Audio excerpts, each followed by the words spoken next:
ಅಕ್ಕ ಮಹಾದೇವಿಯವರು ಕನ್ನಡದ ಮೊದಲ ವಚನಗಾರ್ತಿ. ಇವರು ಬಸವಣ್ಣನವರ ಮನೆಯ ಮಗಳು.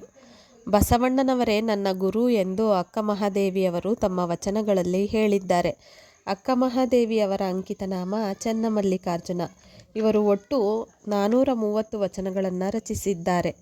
ಇವರ ವಚನಗಳಲ್ಲಿ ಶಿವನ ಮೇಲಿನ ಭಕ್ತಿ, ವೈರಾಗ್ಯ ಮತ್ತು ಅದ್ವೈತ ತತ್ವವನ್ನು ಸಾರುತ್ತವೆ. ಇವುಗಳಲ್ಲದೆ ಮಂತ್ರಗೋಪ್ಯ, ಯೋಗಾಂಗ ತ್ರಿವಿಧ ಎಂಬ 2 ಚಿಂತನಶೀಲ ಕೃತಿಗಳನ್ನು ಇವರು ಕನ್ನಡ ಸಾಹಿತ್ಯಕ್ಕೆ ನೀಡಿದ್ದಾರೆ. ಅಕ್ಕ ಮಹಾದೇವಿಯವರು ಶರಣಸತಿ, ಲಿಂಗಪತಿ ಎಂಬ ತತ್ವ ಸಿದ್ಧಾಂತಕ್ಕೆ ಬದ್ಧರಾಗಿ ಶಿವನನ್ನೇ ಪತಿ ಎಂದು ಭಾವಿಸಿದ್ದರು. ಆದರೆ ಬಿಜ್ಜಳನೆಂಬ ಭವಿದೊರೆ ಇವರನ್ನು ಬಲವಂತದಿಂದ ಇವರ ಇಚ್ಛೆಗೆ ವಿರುದ್ಧವಾಗಿ ವಿವಾಹವಾದರು. ನಂತರ ಅಕ್ಕ ಮಹಾದೇವಿ ಅವರು ಬಿಜ್ಜಳನ ಅಹಂಕಾರ, ದರ್ಪಕ್ಕೆ ಮಣಿಯದೆ ಅರಮನೆಯನ್ನು ಮತ್ತು ಅರಸನಾದ ಬಿಜ್ಜಳನನ್ನು ತೊರೆದು ಹೊರಬರುತ್ತಾರೆ. ಉಟ್ಟ ಬಟ್ಟೆಯೆಲ್ಲ ಕೇಶದಿಂದ ಕೂಡಿ ಕೇಶಂಬರಿಯಾಗಿ ಅಕ್ಕ ಮಹಾದೇವಿಯಾಗುತ್ತಾರೆ.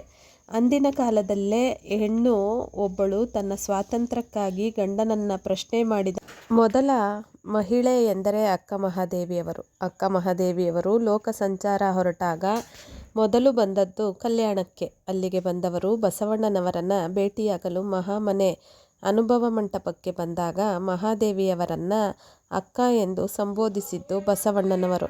ಅಲ್ಲಿಂದಲೇ ಅವರು ಅಕ್ಕ ಮಹಾದೇವಿಯಾದರು. ಅಕ್ಕ ಮಹಾದೇವಿಯವರು ಕಲ್ಯಾಣಕ್ಕೆ ಬಂದ ಮೇಲೆ ಅವರ ಮನಸ್ಸಿನಲ್ಲಿದ್ದ ನೋವು, ಸಂಕಟ, ಅವರ ಭಾವನೆಗಳು, ಹಿಂದೆ ಇದ್ದ ವ್ಯಥೆಗಳು ಜನರ ಮುಂದೆ ಬಂದು ಅಕ್ಕ ಮಹಾದೇವಿಯವರನ್ನು ಪೂಜ್ಯ ಭಾವನೆಯಲ್ಲಿ ನೋಡಲು ಆರಂಭವಾಗಿ ಅವರನ್ನು ದೈವಿಕ ರೂಪದಲ್ಲಿ ಕಂಡ ಪರಿಣಾಮವೇ ಇಂದು ಅಕ್ಕ ಮಹಾದೇವಿಯವರನ್ನು ಒಬ್ಬ ವಚನಗಾರ್ತಿಯಾಗಿ ಮಾತ್ರವಲ್ಲದೆ ಪೂಜ್ಯ ಸ್ಥಾನ ನೀಡಿ ದೇವರ ರೂಪದಲ್ಲಿ ಪೂಜಿಸುತ್ತಿದ್ದಾರೆ. ಅವರ ಒಂದು ವಚನ ಹೀಗಿದೆ: ಬೆಟ್ಟದ ಮೇಲೊಂದು ಮನೆಯ ಮಾಡಿ ಮೃಗಗಳಿಗಂಜಿದೊಡೆಂತಯ್ಯ, ಸಮುದ್ರವ ತಡಿಯಲೊಂದು ಮನೆಯ ಮಾಡಿ ನೊರೆತೊರೆಗಳಿಗಂಜಿದೊಡೆಂತಯ್ಯ, ಸಂತೆಯೊಳಗೊಂದು ಮನೆಯ ಮಾಡಿ ಶಬ್ದಕ್ಕೆ ನಾಚಿದಡೆಂತಯ್ಯ.